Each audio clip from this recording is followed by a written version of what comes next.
I've wanted to do a simple red and white bone shaker build with our high school mascot on it for a while now. And so when the Diecast International Builders announced that they were doing a back to school invitational, it seemed like perfect timing. I already had this bone shaker drilled out for some reason. Not sure what I had started and then stopped.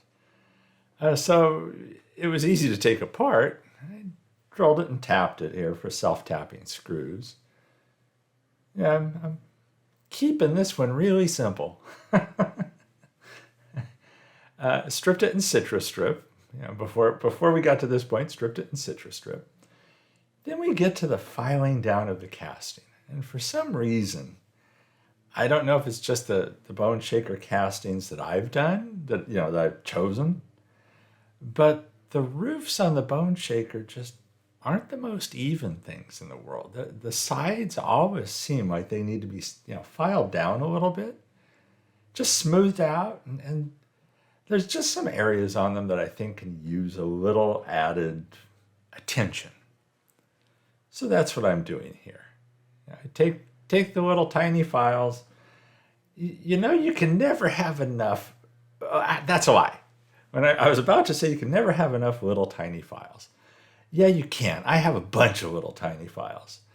And I use the heck out of them, but I do seem to use the same ones over and over. So that's why I'm saying that was a lie. It's like, I guess if you just had a good basic set that you keep clean, that would be enough.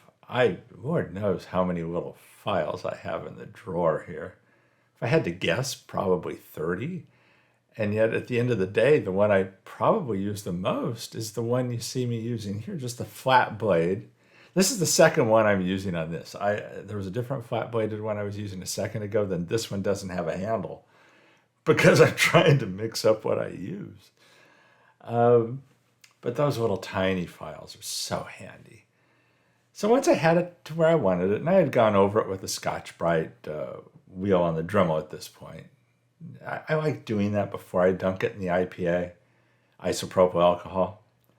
Then I use the IPA to clean off any oils or grease, that kind of thing. Anything left on the casting that I wipe off with these blue shop towels. And I'm glad I have these back on hand because they are definitely a lot more lint-free than your typical, kitchen paper towels.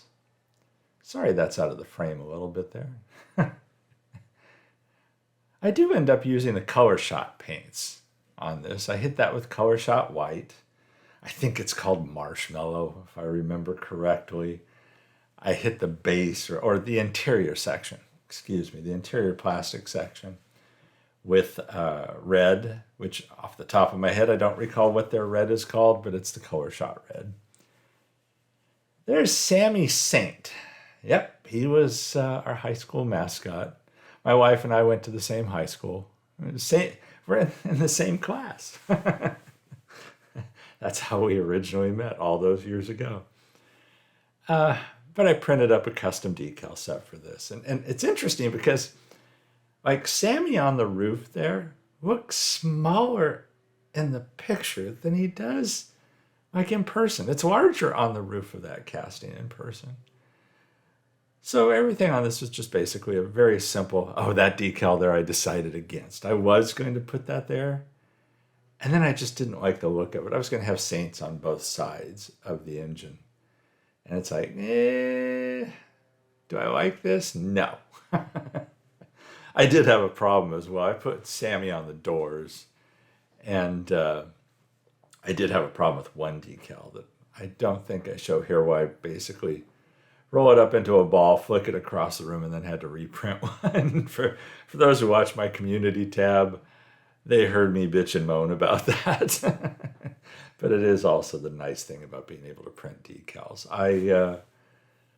I don't print a lot of decals, but when I do, it's really handy.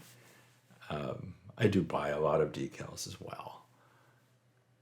But, I kept this pretty simple. I do have the taillight decals that I printed up quite a while back So I have a bunch of those on hand because I knew I would be doing a bunch of bone shakers over the years. So printed up those. I did add those to the back as well. I paint the battery that's in the bed of the truck black.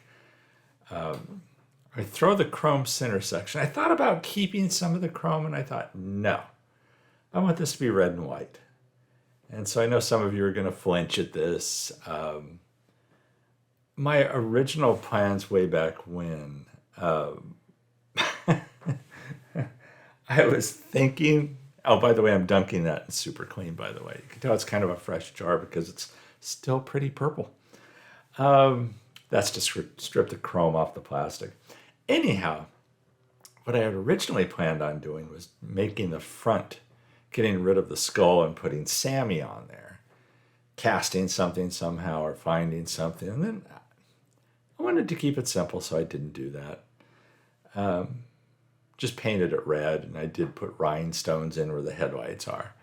Those wheels are off a Holland gas casting, and they were gold originally, and I ended up painting those white. And I like the look of the white, basically the white wall or the white line around the tire itself. I like that with the white wheel. I wasn't sure I would. I was very close to painting the wheels red. Decided against it. Really, the predominant color in our high school is red and white. It's mainly red is the color you recognize, but it is red and white. This ends up being a lot more white than red, but I'm still happy with it. And that's all there is to this. There's not a lot to it. I kept the details very simple, and it rolls like a champ. So there you have where we started. Lord knows how long I've had this stupid old bone shaker sitting around. But just had to strip that off because that's just god-awful. I mean, unless you have a real thing for green. I don't. But that's how it started out, and you'll see where it is here in a second. As we spin the turntable, you'll see the finished result. There you see Sammy on the door. So that's it. Pretty simple, straightforward bone shaker build. I'm happy with it. I'm happy to get this kind of like off my to-do list since I've had it in the back of my mind, like I said, for quite a while now. So I'd like to thank the Diecast International Builders for hosting this back-to-school invitational. Check out all of the builds that are doing this as well. Be sure and check out Ron over at Somo Diecast because he will put a recap video on his YouTube channel. So be sure and check that out as well.